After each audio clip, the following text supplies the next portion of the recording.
बहुत बढ़िया। कहीं ना कहीं आपके गाना में वो दर्द छिपा हुआ है जिस दर्द से आप गुजर रही हैं। जी। और आप जब स्टेशन पे गाना गा रही थी हाँ, तो क्या उस वक्त भी यही दर्द लेके वो गाना गा रही थी? मेरे ख्याल में इससे भी वो और भी दर्द हुआ गाना था। ये तो 2019 का गाना है जो कि मुझे बॉम्बे लेके जाके ये गाना सिखाया था रेशमिया जी, तभी मैंने गाया। और वो जो गाना गा के मुझे वायरल किया था, मतलब इस बंगाल से, नदिया से, तो तभी जो गाना मैंने गाया वो गाना सुन के तभी मुझे मुंबई में लेके गया था ना।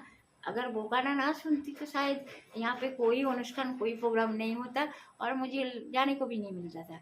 ये 2019 की बात कर रही हूँ जी। मैं। तो तभी जो गाया था वो कौन सा गाना था जो? वहाँ पे मैं 2-3 गाना स्टेशन पे, उसका नाम क्या था, अतिंदु, और एक व्यक्ति था जो कि थोड़ा गोरा वाला, यानी परिष्कार, तो पतला जैसा वो दोनों साथ में मुझे बिठा के, मैं 5 नंबर प्लेटफॉर्म में बैठी हुई थी कानाघाट में, तो मुझे वहाँ से बोला कि 6 नंबर पे बिठाया था। तो मुझे बोला गाना गाने के लिए, तो मुझे मैंने ये 2 गाना गाते भी गाया। पहले मैंने जो गाना गाया था वो शॉर्ट पिक्चर का, यानी इसमें भी तेरी मेरी वो भी तेरी।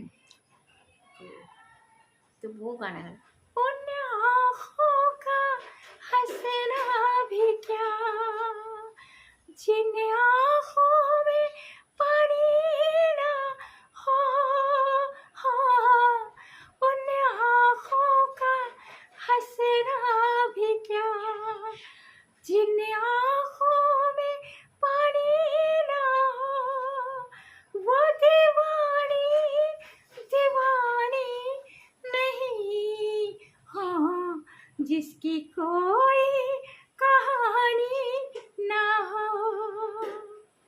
रानू जी, यह जो जी। गाना आप गा रही हैं पूरे दिल से गा रही हैं। एकदम।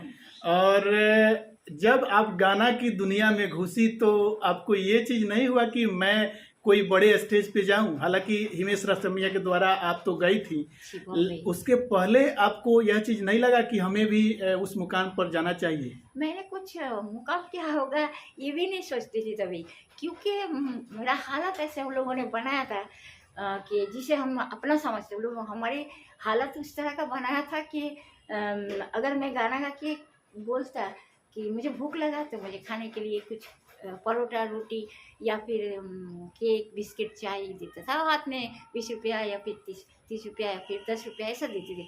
उस तरह का हालत में मैं सोच नहीं सकता था, लेकिन मेरा अंदर जो यानी आवाज़, ये मैं सिर्फ अपने लिए गाती थी, क्योंकि मेरा जो परिस्थिति यानी सिचुएशन, उस परिस्थिति को मैंने खुद को समझा करता था, समझौता, यानी वो जो परिस्थिति उससे मुझे लड़ना है, और मैं खुद को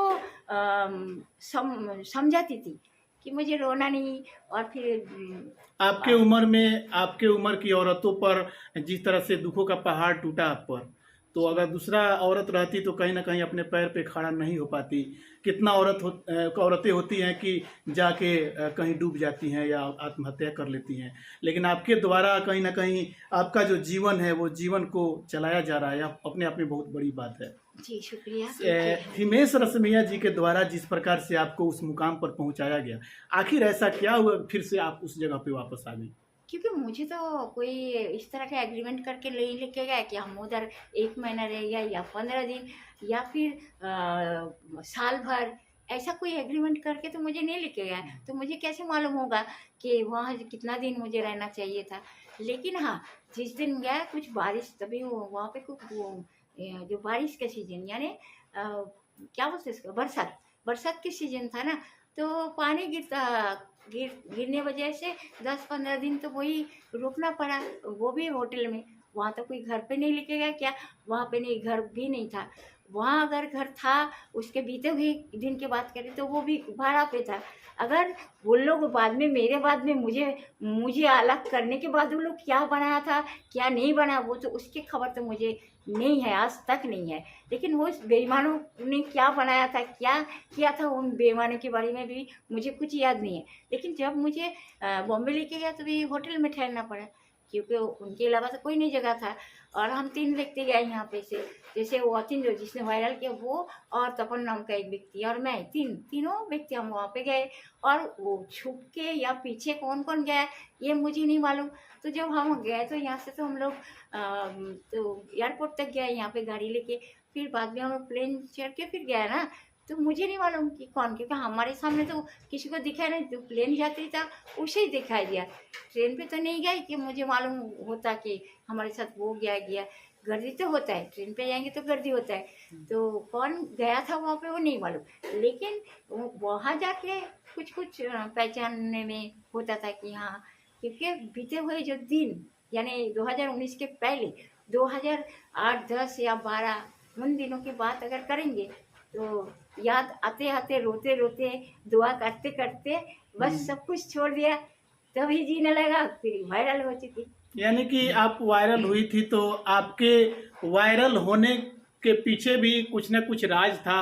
अच्छा रानू जी, यह जो घर दिख रहा है काफी पुराना घर है, हाँ जी।